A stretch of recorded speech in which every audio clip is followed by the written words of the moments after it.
Guys, what's going on? Zach Evanish here from the Underground Strength Gym, zachstrength.com. And I want to talk to you guys about kind of reconsidering my thoughts on the use of the safety squat bar. Now, normally I use that safety squat bar and actually neutral grip or Swiss bars 85% of the time with athletes, just looking at long-term benefits. But in this video, I want to focus on the safety squat bar.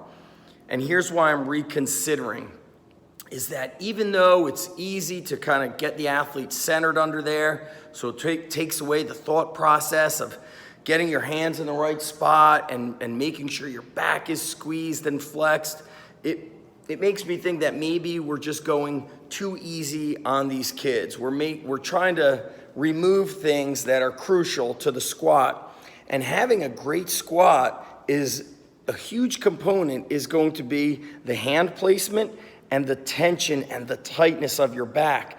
And I found that just an intermediate lifter, if he or she is just not used to flexing that back and turning the squat into a full body lift, very much the way the bench press is a full body lift, then what happens is when they're struggling during the squat, they want to slide their hand off the handles and press off their legs.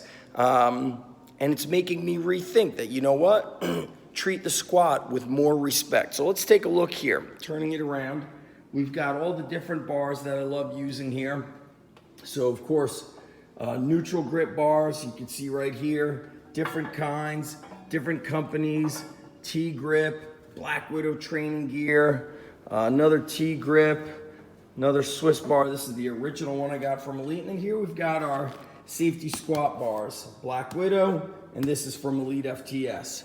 I've had the one from Elite FTS for, I'm gonna say about 15 years. And then back here, we've got the original, we call it the Hatfield bar, but it's really called the Hoagland bar, created by Jesse Hoagland of Trenton, New Jersey. Anyway, that being said, when the athletes are struggling, they wanna take their hands off of the bar. Now my Elite bar and my Hatfield bar, they don't really have handles for them to grab. So they're less likely to grab their let go of the bar and grab their legs. But think about it. Anybody who's, if you're my age, right, I'm 43, you're in your 40s, maybe even mid-30s, you did not grow up with anything but a straight bar. Now, I don't want to overuse the straight bar, but I think the learning curve, now I'm rethinking it, has to go to the straight bar. We want that hand placement dialed in. Are both your right and left hands in the same place? Commitment to excellence. Is your back centered under that bar? And is that bar on the middle of your traps, right across the shoulders, or kind of like the middle of the shoulders? Not a high trap bar, not a high squat, not a low squat, right across your thick traps. It hurts? Well, then we have to build up your traps, and then you cannot squat. Every workout, we're going to incorporate farmer walks, shrugs, face pulls, band pull-aparts, chest-supported rear delts. We're going to build up your upper back.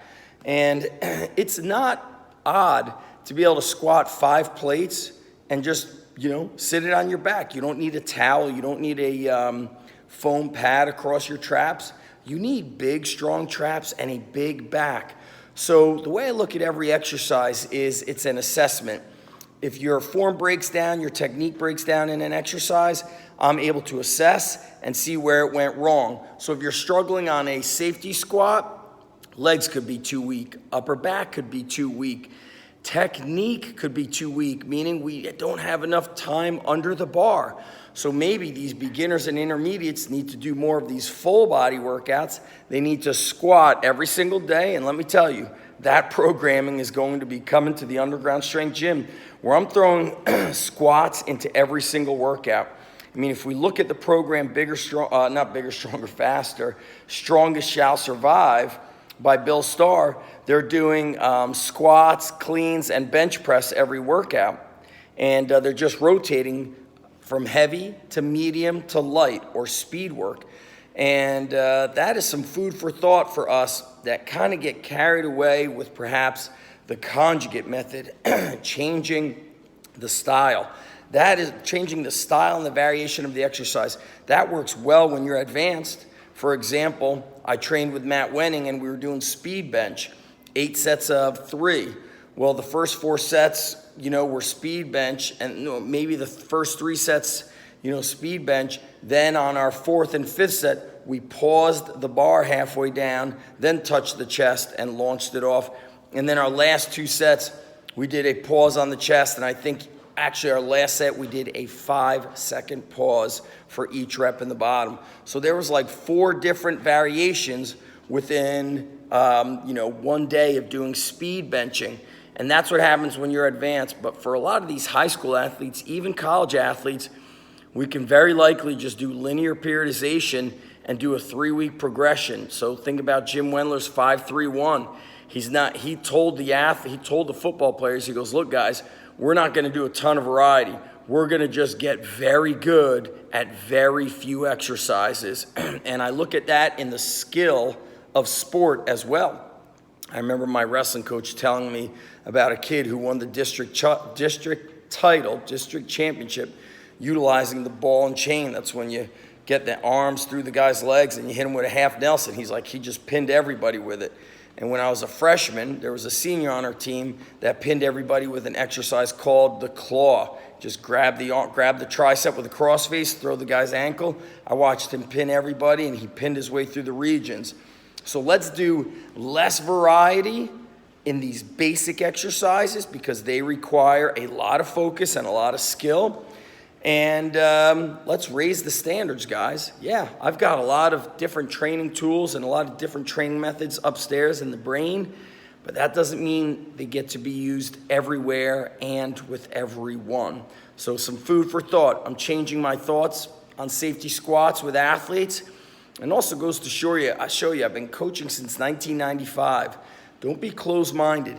Be open and willing to change. And your best learning is oftentimes on the ground floor. So you might read about it in a book, you might watch it on YouTube, and then you're gonna have to experiment with it. And what's interesting is you might experiment with it, and maybe, group number 1 of your day, they need the straight bar, but maybe group number 2 doesn't need it. Maybe they could use the safety bar. I mean, I remember at Lehigh and at Rutgers, every group I trained had a different mentality. And so there were some slight nuances, some little changes and variabilities that had to be done to adapt to meet what they needed physically and psychologically/emotionally. All right, guys, get your free training courses at zachstrength.com. Put them to use. They're so expensive, they're free. I'm out of here, guys. Thanks for watching.